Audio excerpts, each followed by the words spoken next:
Hey, this is Bailey. And I'm Timothy. And welcome to What's Sleep Podcast. Let's get right into it.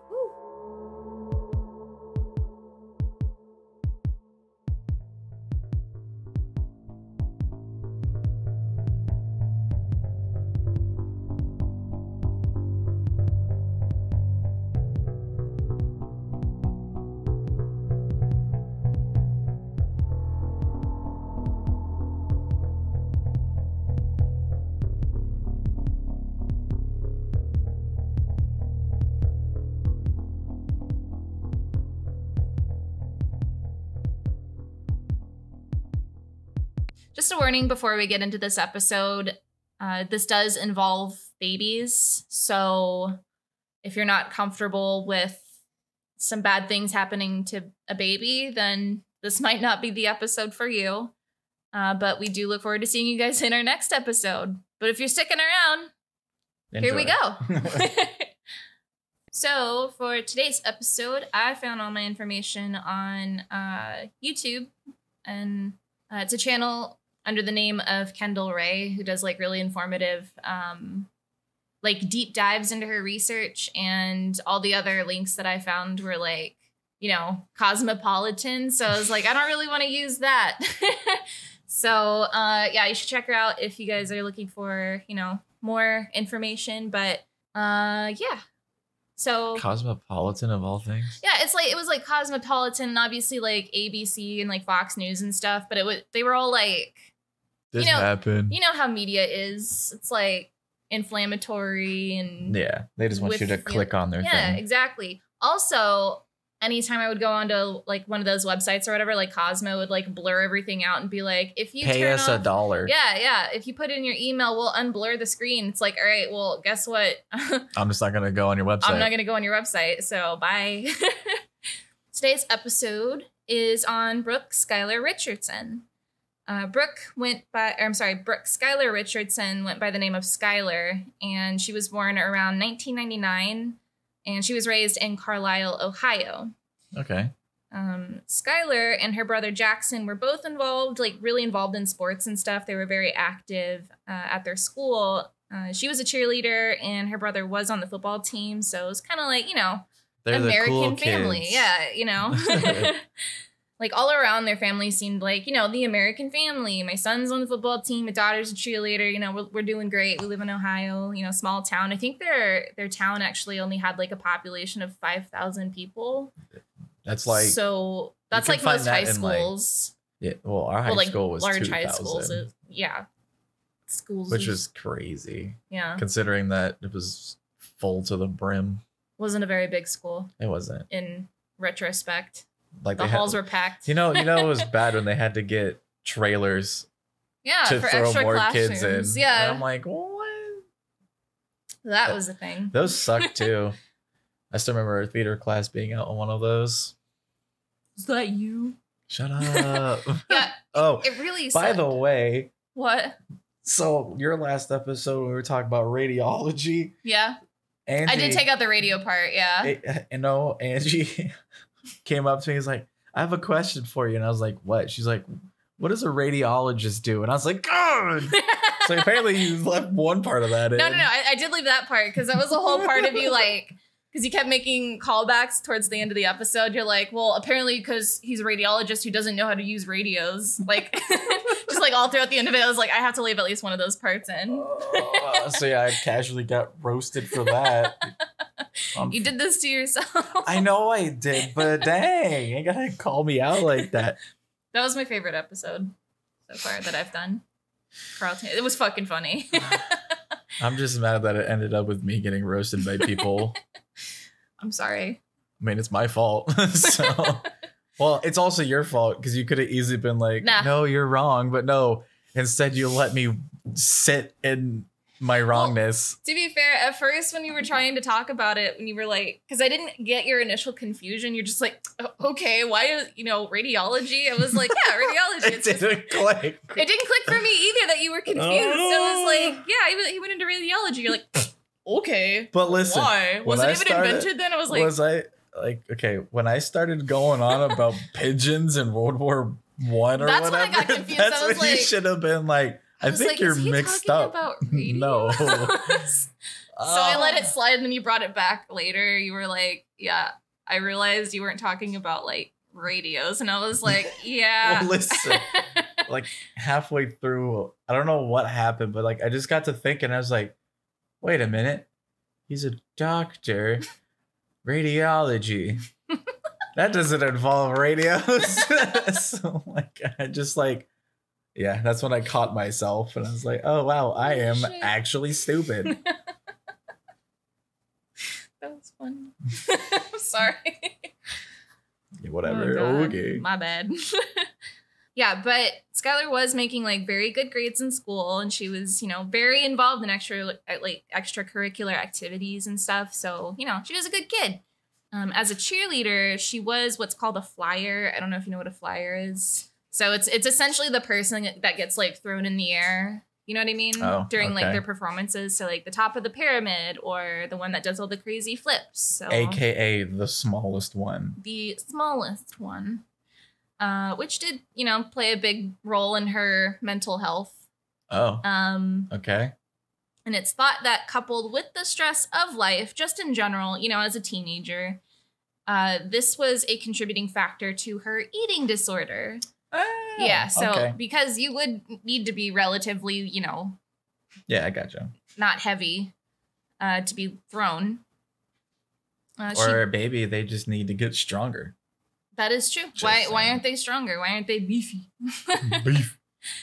So she did suffer from bulimia, and by accounts from her mother, this started around the age of 12. Dang. So it started like fairly young. But I know a lot of kids like start cheerleading or like because they did like gymnastics and stuff when they were kids. So leading, starting, I'm not saying that's a cause of bulimia, but for her mental health, some people just kind of go that direction. Yeah. Where they start out, getting like, they're like super healthy. And if you're trying to get into cheerleading, especially as like a 12-year-old, you're starting high school in a couple years, you're probably like kind of gearing a direction in your cheerleading career. Like, I want to be a flyer. So it's thought that that's kind of where it started with her bulimia. That's so young, man. Yeah, it's really sad. Her mom did recount that her bulimia was so severe that she sometimes struggled to even buy things like gum because she was worried about the calories in gum. You know what I mean? Bruh. So that's so hard. I can't imagine. I mean, how many calories can one stick of gum possibly be? It's like 5 calories. Intermission while I look this up. All right, we're back. Apparently, 1 block of chewing gum is 29 calories. I don't know how much. Is that like Hubba Bubba? Or? I don't know how. Okay, 1 stick is 11 calories. Yeah, see, I was close. Like 9 calories. But can you imagine? Like, I eat food like nobody's business. Like, come on. I can't imagine being worried about calories, not only just for food, but for gum. Like, I don't know. That would suck. That just seems very annoying to have to deal with. Yeah, like. Because, like, honestly, I see food. I'm like, yeah, I want that. I don't worry about anything in it. I'm just like, yeah, okay, cool. Yeah, yeah. Depending on what it is, yeah. If I know that I'm about to go ham on some like pasta and a bunch of like meatballs and just as many carbs and then like unlimited breadsticks, wink, wink. Then I'm like, I probably even still then I'm still like, I shouldn't eat this, but I'm gonna. So I don't have that restriction that says if I eat this, I'm going to get too fat or I'm going to get too heavy or whatever, A little bit about bulimia is that it is an emotional eating disorder, and it involves the distortion of body image, and it can cause obsessive desire to lose weight. Obviously, oftentimes. Isn't that where you purge food, though, bulimia? Yeah. Well, if you let me read. Okay, sorry. I'll tell you about it.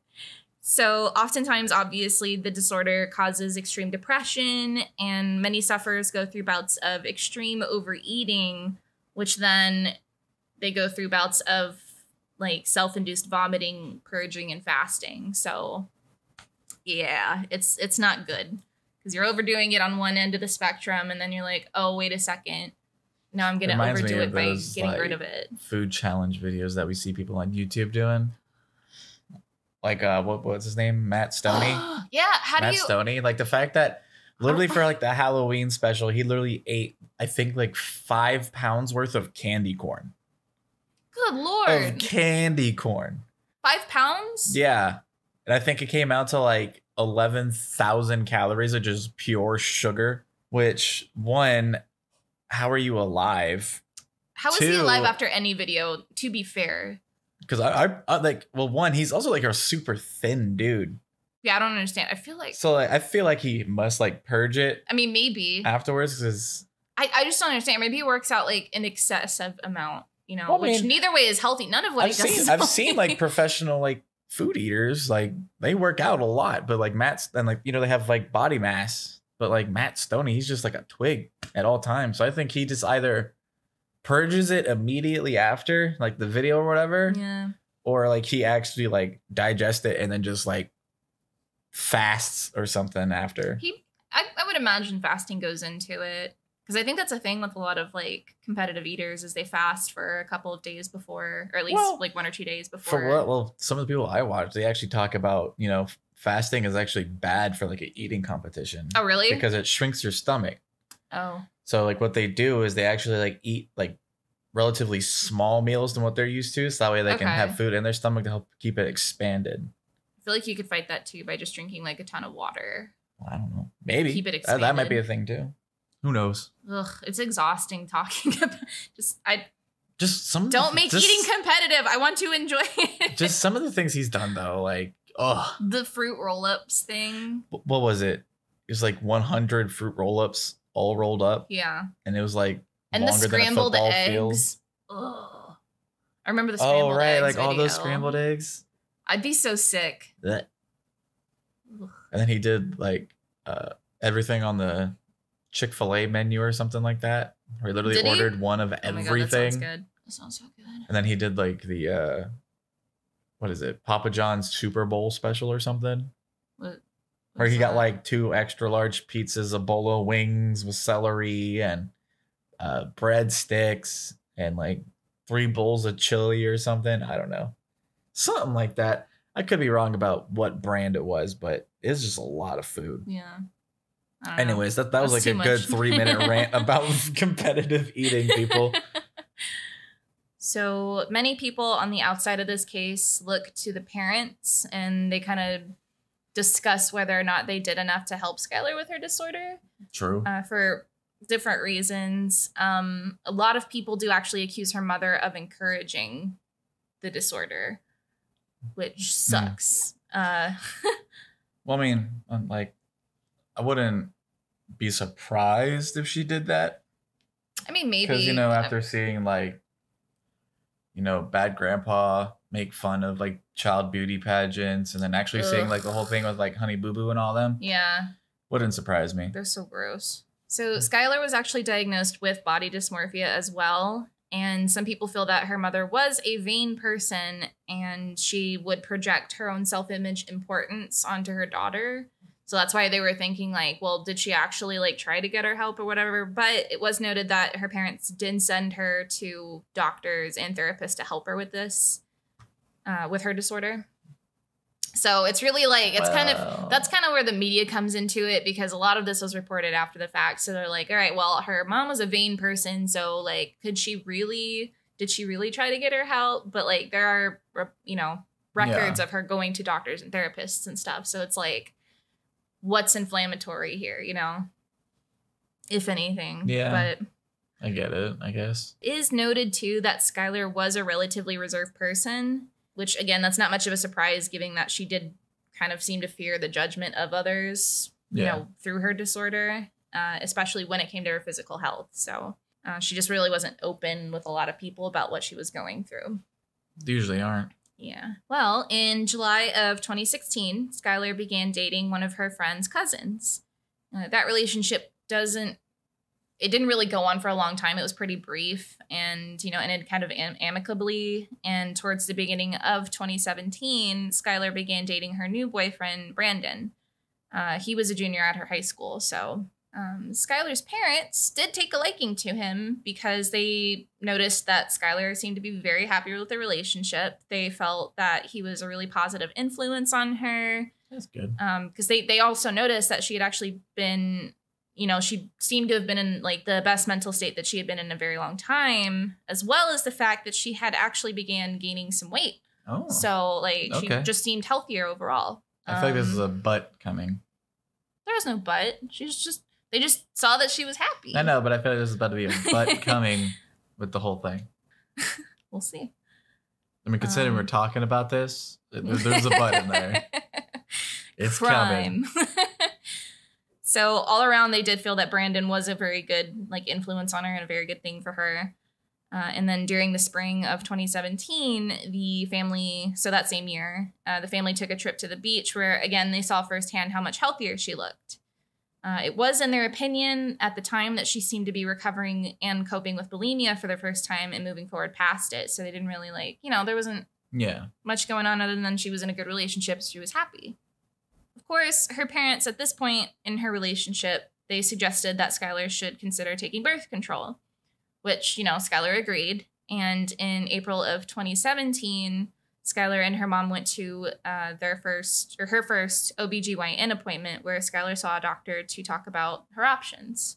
After the appointment with her doctor, Skylar came out very obviously crying and she was in tears and stuff, but she kind of played it off as she was just nervous because it was her first gynecologist appointment. Okay. The real reason, however, was that Skylar was given the information that she would actually be giving birth in just 10 weeks. What?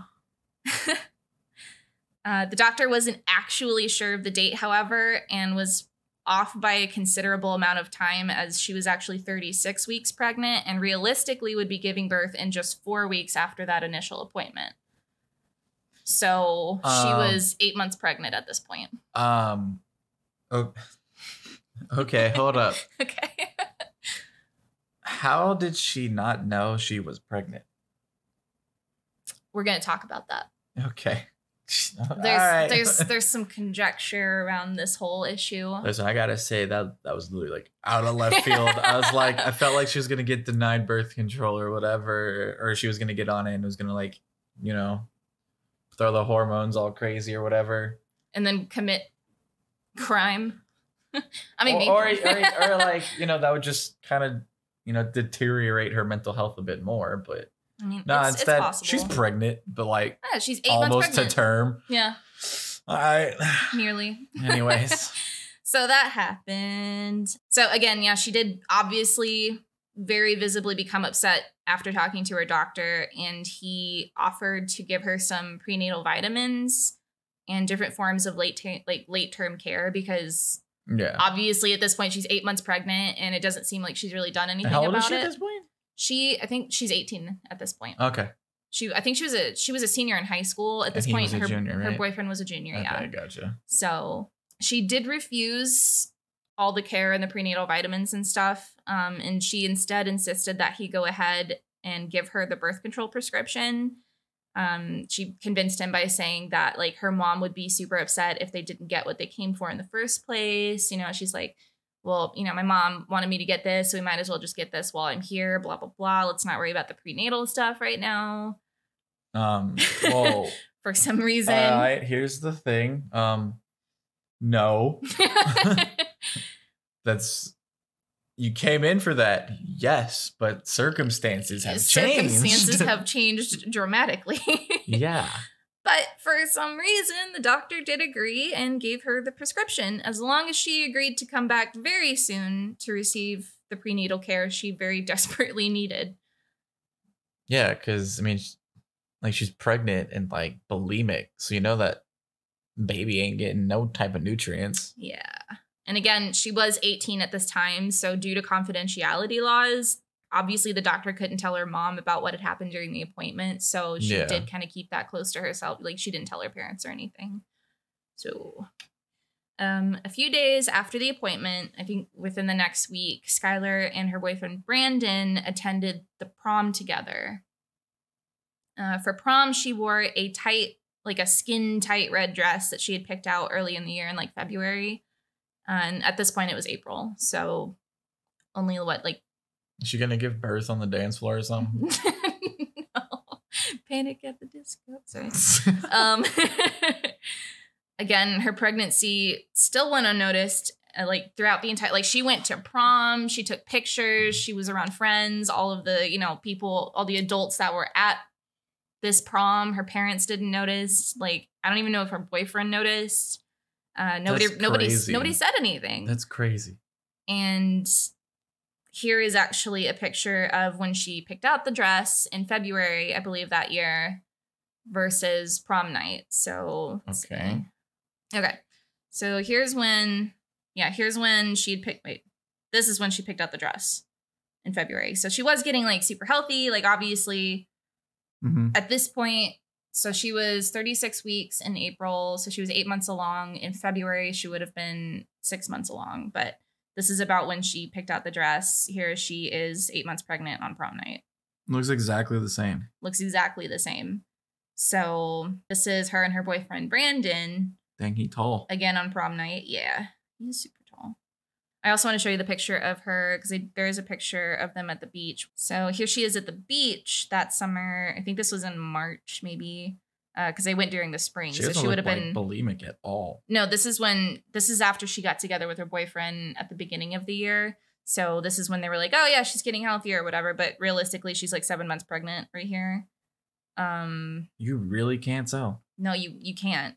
Yeah, this is a picture of her as a cheerleader in high school. I don't know exactly when that was taken, but this is before she started like gaining all the weight and stuff. I feel like even then, this versus the beach picture versus the prom picture, like she just didn't show at all. Yeah, yeah. Let alone for 8 months or whatever. Months. Like, dang.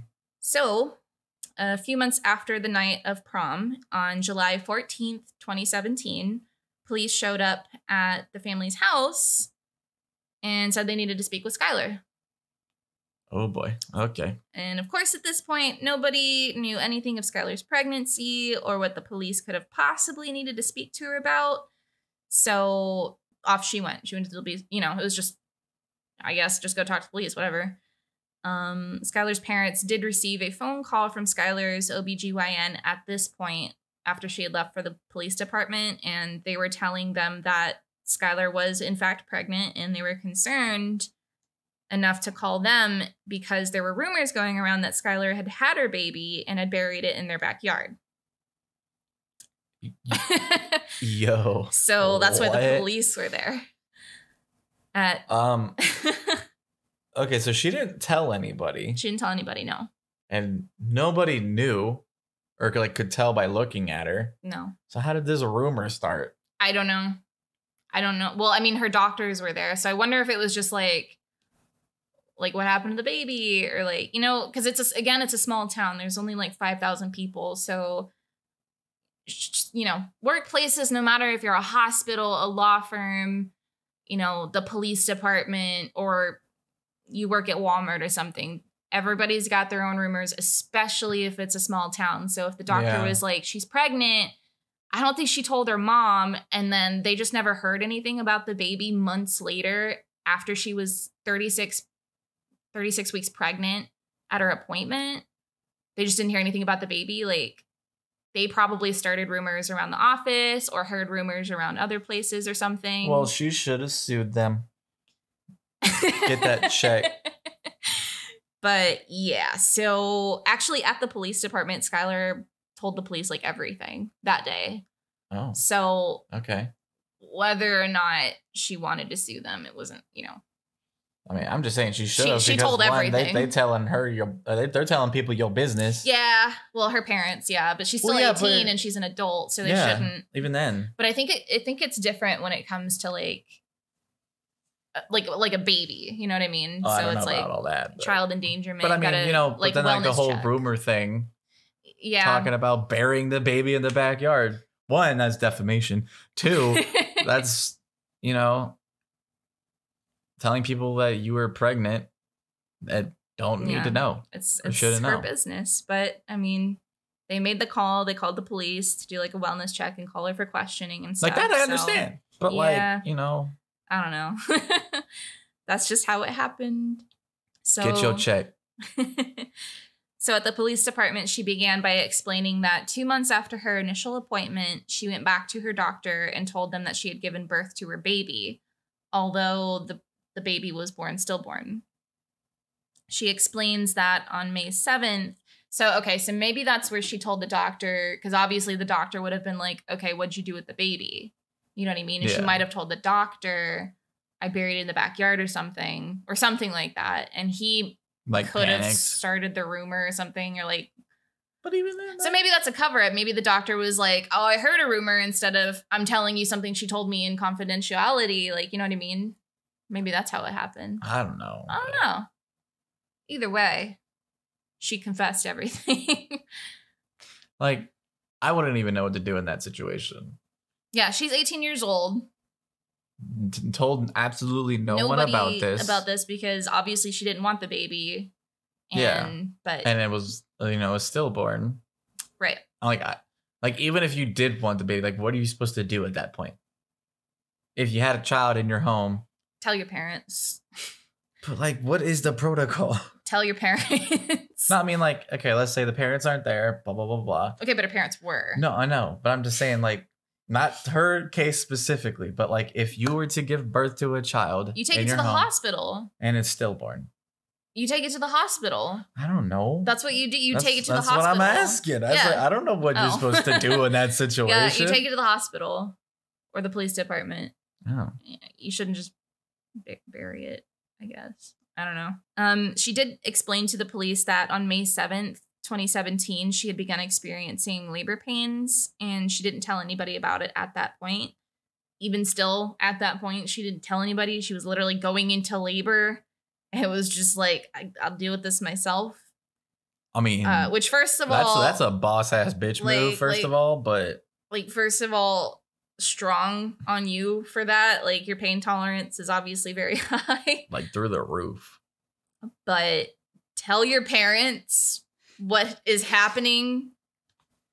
Anyway, so that night in the bathroom of her house, the upstairs bathroom of her house, next to her brother's room is where this was. She gave birth to a stillborn daughter. Was the brother home? I think so. Because, I mean, he was... And she didn't make a noise? Apparently, she didn't make any noise that alerted the household. So. Well, I guess... what was that movie? With, like, you couldn't, like, say nothing. You couldn't make noise. With the dude from The Office, Jim? Oh, yeah, I know what you're talking about. What's it called? A Quiet Place. A Quiet Place. That movie. Yeah, like she gave birth and she couldn't make any noise, otherwise she would actually die. Yeah, but and she did it with a nail that went through her foot. Oh, I forgot about that. That was a stressful movie. That was super stressful. John Krasinski. That was my celebrity crush right there. I was so sad when he died in that movie. He didn't die IRL. I had a crush on Pam. Pam? Yeah. I don't know. I just liked her smile, I guess. She's nice. Yeah. I liked their love story in The Office, but it also annoyed me, but I enjoyed it. It was annoying, but after that whole arc was over, that was pretty much the end of The Office. Oh yeah, after that whole arc, I just didn't continue. That's The Office for me. Like season 4 when they get married. That was it for me. I'm over it. She did claim that when the baby was born, it wasn't breathing, and after checking, any vital signs or anything, she did say that there was no heartbeat. She said she tried everything she could to save the baby, though nothing worked, and she went into her backyard and dug a small grave and buried the baby.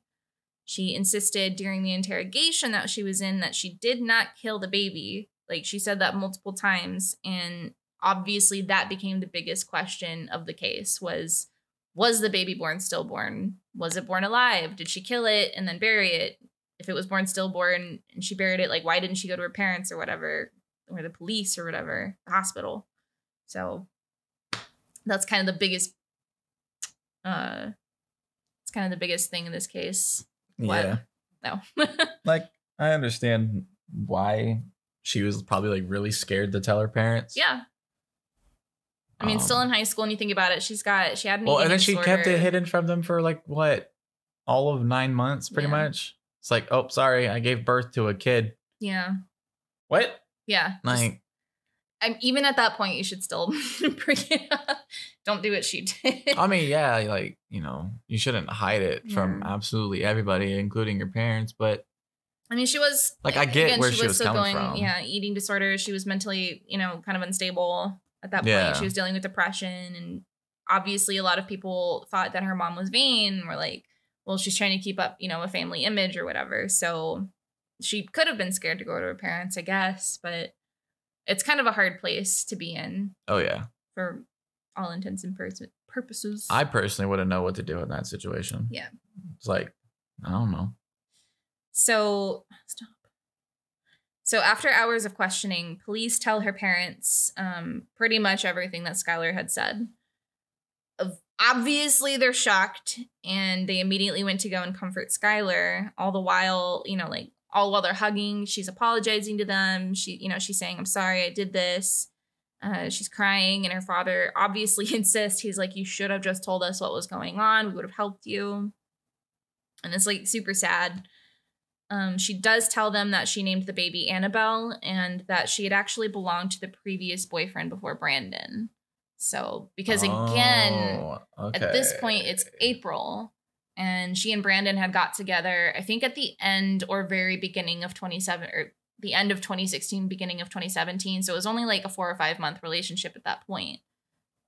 And she had been pregnant for obviously 10 months. So it was the boyfriend before Brandon. Just wrap it. Like, come on. Like, I don't understand. Kids are stupid. Still, wrap it. That's literally all you got to do. At this point, officers had... Don't be silly. Wrap your willy. At this point, officers went to their home to investigate, and they did look in the backyard, and it was very soon after they started their investigation that they found the body of the baby that she had buried in the backyard, and the body was immediately brought to a pathologist to be looked at, because I think at this point, so it's July when they went to question her, so 2 or 3 months after the birth. Yeah. I think this was 2 months after the birth, so it was like May 7th was when she was born. So gotcha. 2 months after the birth, that's when they found her. 6 days after taking the body to the pathologist, Skylar was asked to return to the police department for more questioning. They informed her that the report had come back, and it was in the opinion of the pathologist that the baby seemed to have been burned as the corpse was charred. What? And she initially claimed that she had no idea what that or why that would be, as she didn't do anything to the body. Though, obviously, after a few more hours of questioning, she kind of alters her story to start saying that she might have burned the baby's legs with a lighter a little bit, is what she said. Oh, no. So okay. Then the police are like, all right, hold on. Why? What? I don't know. Okay. Like, of all things, just a little bit on the legs. Right. I just burned it. We'll get into that. What? Oh, okay. It's a very sad case. It's a case, all right. It was then that she told the police that she had heard a little bit of gurgling coming from the baby, and it's possible that the baby may still have been alive. Obviously, it was at this point that Skylar was charged with reckless homicide and was taken to jail after being arrested. So she posted bail. What? Okay. Yeah. This is a case, all right. It's kind of back and forth. And I think a lot of I was all for her. And then now she's like, yeah, it might have burned it. A lot of this case is very back and forth. And it's very like, it's kind of, you come to your own conclusion based on what the facts are. I don't necessarily know what I believe. I think I know what I believe. But it's kind of like at the end of the case, you kind of come to your own conclusion. Well, right now, it's looking like she probably gave birth to this kid. It might have, like, been partially dead, but when it gurgled, she panicked. And probably just, like, freaked out a little bit. Maybe. So, did she kill the baby? Probably. Maybe. Well, even if it was still alive and she buried it, I mean, even then, it's still killing it. It's very confusing. Yeah, this is a confusing case. So after she was put in jail, she did post bail, and she stayed with her family while she awaited trial. The case was presented just weeks later, and the court gave her new charges of aggravated murder, And in Ohio, aggravated murder carries a life sentence if convicted. Wow. Okay. Yeah. So she was also charged with involuntary manslaughter, endangering a child, and abuse of a corpse. And with these new charges, she was again arrested and then taken back to jail, where she was again bailed out. Her parents came to her defense, insisting that there was no way that she could have harmed the baby. There's no way that she would have done that. And at this point, the media, obviously, in the community were enraged. Oh, yeah. So Skylar and her family did come under fire, obviously, as people began to protest for justice. They were standing outside of her home and outside of the courthouse, the jailhouse, all with like signs demanding for her to be sentenced for murder, basically. You know, like, yeah, it gets very serious when it comes to like a baby case. After some time later, another pathology report came back as they kind of re-examined the corpse, and it did contradict the first report by saying that there was actually no evidence of any burning to the corpse. Okay. This is why you should, just by default, have multiple people look over the same evidence. Yeah. Just to verify. 2 or 3. Yeah. Because that's when it comes down to the like. Because like you're talking about putting someone away for life. Yeah. That's why guilt should be beyond a reasonable doubt. That's why you got to get multiple reports, multiple opinions. You know what I mean? Like. Yeah. Like the fact you're about to sentence this 18-year-old girl to life in prison. Yeah. Because one pathologist said it looked like the body was burned, but then another one comes in and is like, nah. Yeah. Like, which I wonder if that could have just been like dirt that had been, you know, kind of caked in. Which I don't know. It didn't seem like he did a lot of, because there's a difference between, you know, just burnt skin and not burnt skin. You know what I mean? Especially on a baby. Like they've got fresh skin. I burned my finger yesterday. Right there. Oh, what'd you do? I was heating up some food in the oven, and I went to go like take my knife to scrape it onto a plate. And I wasn't watching where my hand was going because I guess like a little bit of it got stuck to the little metal bit. Yeah. The little wire rack or whatever. So I kept trying to do it and it wouldn't come. So I was like, God. So I went to go put it in one more time. And then when it came out, when I wanted to go take my hand out, I wasn't watching where my hand was. And I just went up like right on the hot edge. Damn. I did that with my cookies and I was very sad about it. My holiday cookies. Again, yeah, there's a difference between fresh baby skin and burned skin. And especially if he was saying it was charred before, like there's enough burning there that your skin would become charred. It's an obvious thing. Oh, yeah. And there's no way that they would have missed it or and I mean, like, at that point, even to, like, if you even were confused whether or not it was dirt or burn, literally just taking a small little scrape of it. Investigate just a little bit further, you know? Don't just look at it. Yeah, that's a burn. Exactly. Like, nah. Look into it. Do your job. How about that? The defense used this, stating that they believed that she was made to give a false confession by the police, and it's noted that she stated from the beginning that she had nothing to do maliciously with the body. Like, she didn't burn it, she didn't kill the baby, she didn't do anything with the body but bury it. And it wasn't until after an investigator and during the interrogation suggested, well, maybe you tried to cremate the corpse just a little bit, that she said, maybe I might have burned it a little bit or something. That's where that quote unquote confession came from. So it was more of a suggestion that after hours and hours of investigation, she's tired. She has gone through a whole pregnancy that she kept secret, buried her first baby after, you know, and she's dealing with was in jail for a little bit. Was in jail, you know, just all of that combined. And then after hours of being grilled about it, she probably, that one little sentence, that one little slip up, that's what they tried to get her on. Another statement that she had made to police was scrutinized, as she had never made any mention of the baby showing life until after an officer again suggested that maybe she heard a gurgling come from the baby, which is why she might have heard it or something. And again... So that just sounds like bad detective work. After hours of pressing and questioning, she again said, I may have. All of this is the power of suggestion, and I've seen this way too many times in cases, like Making a Murderer. What was the case that you did? There was... Which one? Oh, fuck, what was it? I don't remember. But there was another case that we did where, again, power suggestion, they were caught on that. So. Oh, you're talking about Timothy Evans. Yeah, Timothy Evans. Literally your last week's Literally case. the last one I just did. But yeah, with Timothy Evans and like, it's just stop trying to frame people. It's essentially a frame job. Like you've got them in there for hours. It's not torture, but it could be considered mental exhaustion and like it's like being in a classroom for multiple hours. Right. You're gonna say whatever you can to get out of there. But like rather than being talked to, it's just constant questions. Yeah, about some hard stuff. Did you murder your baby? That's hard, you know. And at that point, you're already in like a completely messed up state of mind. Right. So.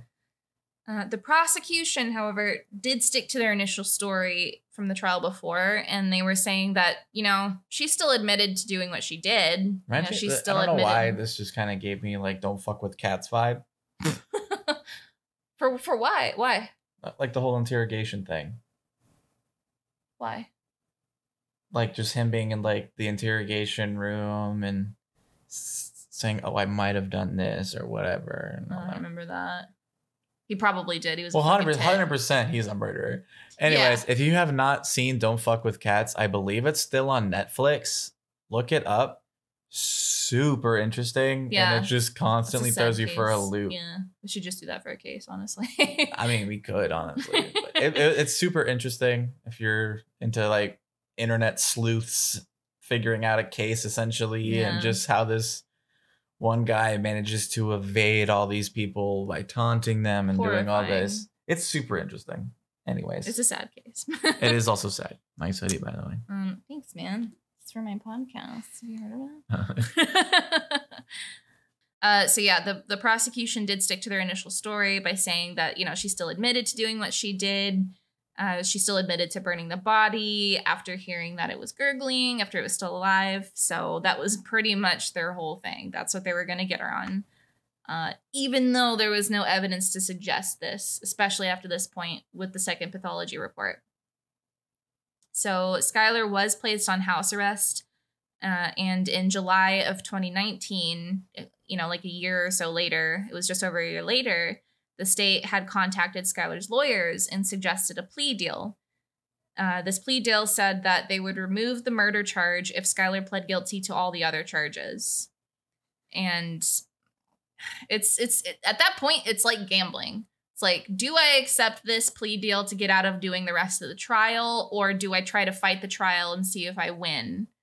Kind of thing, which is always so scary. And I think it's really scummy. It's like, all right, well, if you do this, then we'll give you this. And this is why I think prison should not be privately owned. Exactly. Just saying. It's bargaining. But, I mean, if I was in that situation, me personally, if I knew I didn't do it, I mean, yeah, sure. Yeah. You messed up by not doing the proper procedure. But, I mean, she's 18. Yeah.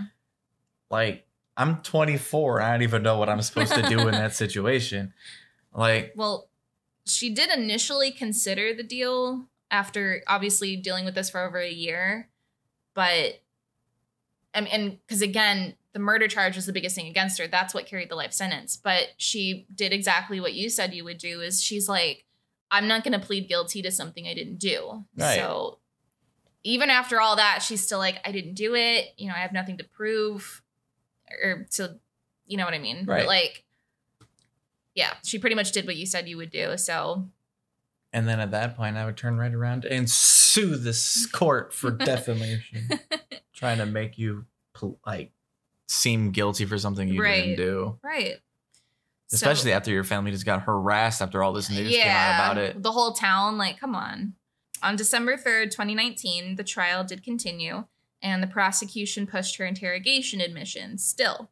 They argued as well that it was only 11 days after returning to the OBGYN the second time to, you know, receive care, she had given birth. And at that appointment, the baby was still healthy with a good heartbeat, and that it was hard to picture that in just 11 days, it would be born stillborn. So that's when it's like, okay, well, why is that? Why was it born stillborn?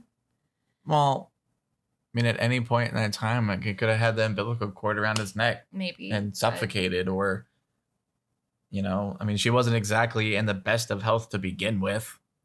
Yeah. So. Well, I mean, but it was still said that the baby was healthy and had a good heartbeat. So it was like the baby was fine. I feel there's only so much you can tell from a heartbeat.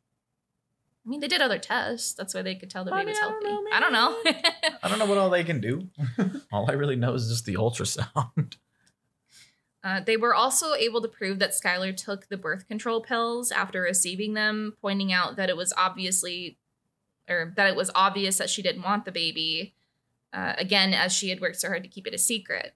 They also noted that Skylar had made searches on the internet on how to get rid of a pregnancy. So there's their argument. So do you think she took the birth control as a form of self-induced abortion? Maybe. I don't really know how birth control can affect, because like a full-term pregnancy. Yeah. Because I know it changes your hormones around so that you're not ovulating. Yeah. So, and I know that there's different types. There's like non-hormonal. There's ones where, you know, it pretty much stopped, like the copper ones, the IUDs, that's what they're called, that just pretty much stop. I'm not an expert on birth control. The IUD was like the thing like the little T-shaped thing. What is this one? The one that they put, there's like a copper thing that they put in your arm. I thought that was an IUD. I don't know. Like, Anyways. Anyway.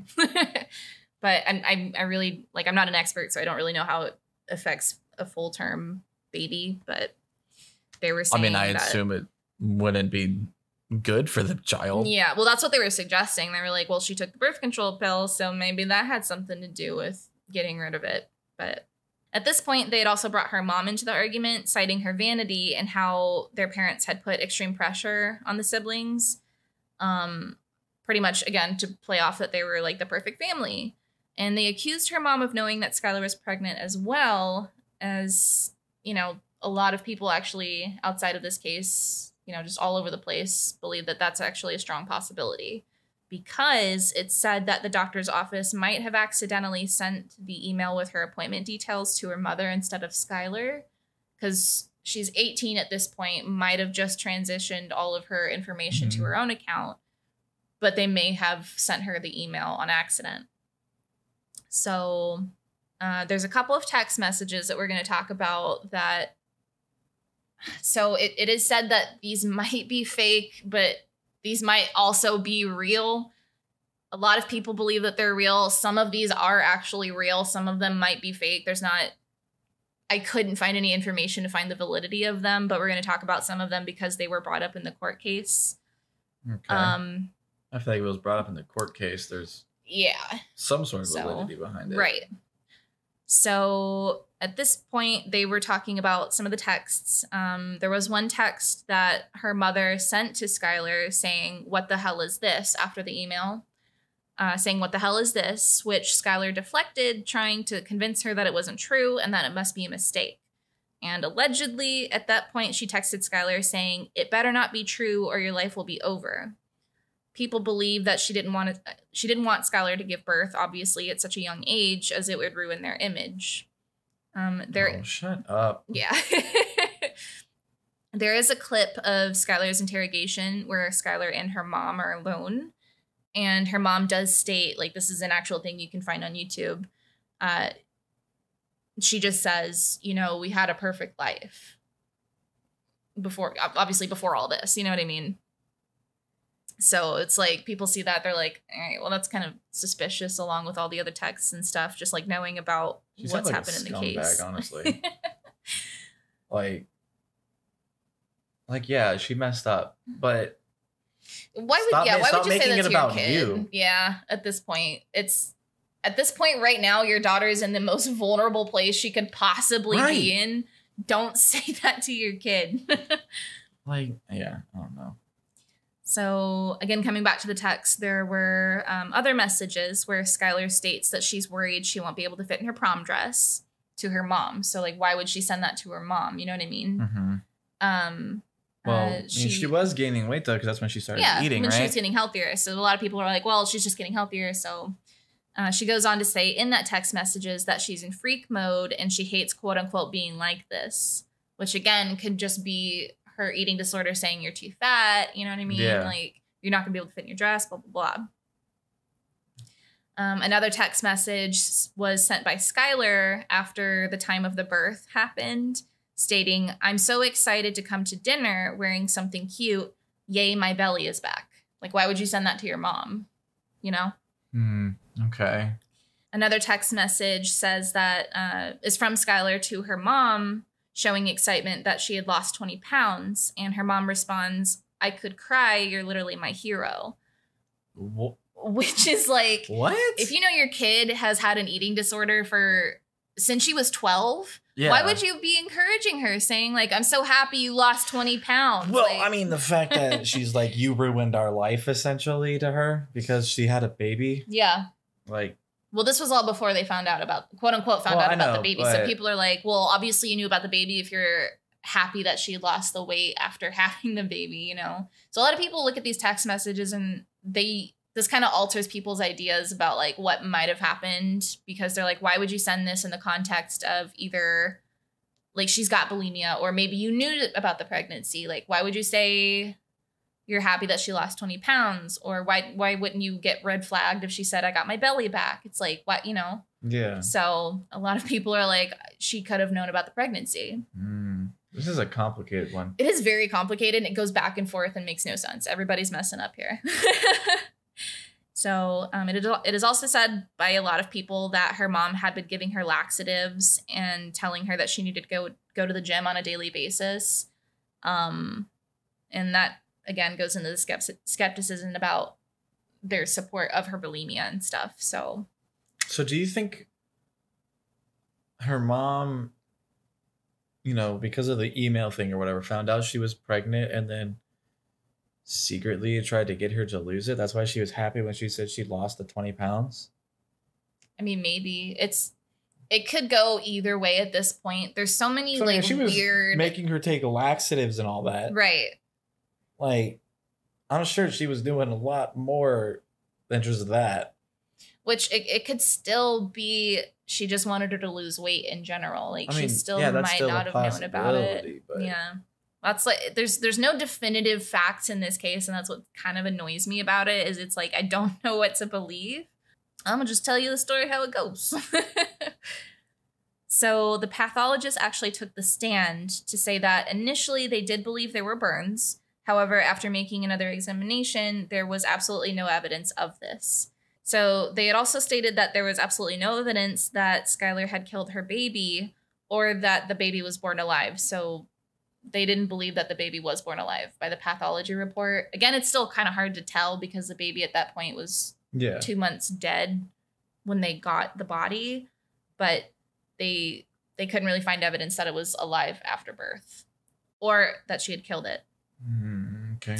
The defense also argued that Skylar had never cut the umbilical cord, which would be evidence that it could have been detached during the pregnancy, giving credit to the stillbirth defense. They also argued that Skylar described the baby being very white and very pale, which is, you know, a dead stillborn baby. Skylar was also still heavily dealing with her eating disorder during the time of her pregnancy, and she actually only gained 15 pounds during the time. And again, this could point to the lack of nutrition for the baby as well. So, like I said earlier. Yeah, exactly, like you said earlier. So on December 12th of 2019, the jury found that Skylar was not guilty on all charges except for the charge of abuse to a corpse. As she did bury the baby. She didn't really do anything. She didn't go to the police or anything. This charge does carry a sentence of up to a year in jail, though at sentencing, she was given 3 years of probation. A lot of people believe that the charges in sentencing should have been a lot harder, as, you know, she was pregnant and likely knew that she was pregnant, but she kept the entire thing hidden until after she gave birth. She has no obligation to tell people, though. Right. But a lot of people are like, okay, well, you could have done something to help the baby, you know, like up to the point of you giving, like literally just giving birth to a baby. Like you could look into adoption if that's how far that was, or you could look into other options, like talk to your doctor or something. So a lot of people are like, you could have done something about it to not, you know. I mean, yeah, okay, I guess. And then on the other side, people believe that because she was dealing with her eating disorder and depression, and because she was so young, that she kind of had diminished responsibility The family did put up an angel statue in their backyard where Annabelle was buried, and they still do visit the baby's grave to this day. But it's really kind of up to you what you think happened here, because it's really confusing. And it's like, okay, well, this could have happened or that could have happened. There's not really a lot of facts to go off of. The prosecution's case was, okay, well, she admitted to it. But then the defense is like, well, it's proven that they kind of led her to admit it, you know. And then again, like the evidence shows no signs. Evidence shows no signs. So it's kind of your opinion, what you think happened. So crazy. 3 years probation. She did actually go on to work for her defense attorneys at the law firm as like a paralegal, because obviously with a felony, she wasn't able to get into college she wanted to go to. So she ended up going to like a local university and working with her defense attorneys. So interesting. Okay. Yeah. She's doing something with herself. But it's still really sad all in all. So oh yeah, it still is. But you know, kind of happy ending, kind of, sort of. Kind of. Depends on how you look at it, I guess. I mean, innocent person and go to life in prison. Yeah. That was the case of Brooke Skylar Richardson. Please let us know what you thought, because it's like, I know it was kind of all over the place, but that was the best way I could have told that.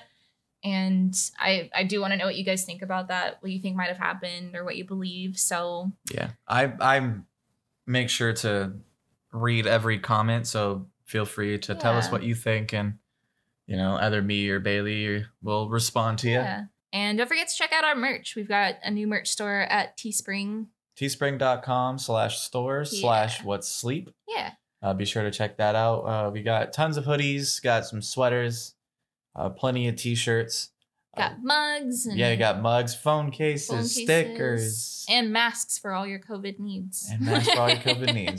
So be sure to check that out. And if you subscribe to our Patreon for only $5 a month, you directly support the podcast, and you actually get yourself a nice 15% off discount in the store to use for the entire month. So check us out on there, and we thank you if you choose to support the podcast in a monetary way. We also appreciate you guys who all listen and everything as well. It does help a lot, so tell your friends. Yeah, share us on all the social medias. Yeah, so we'll see you guys next week. We'll see you next week. Bye.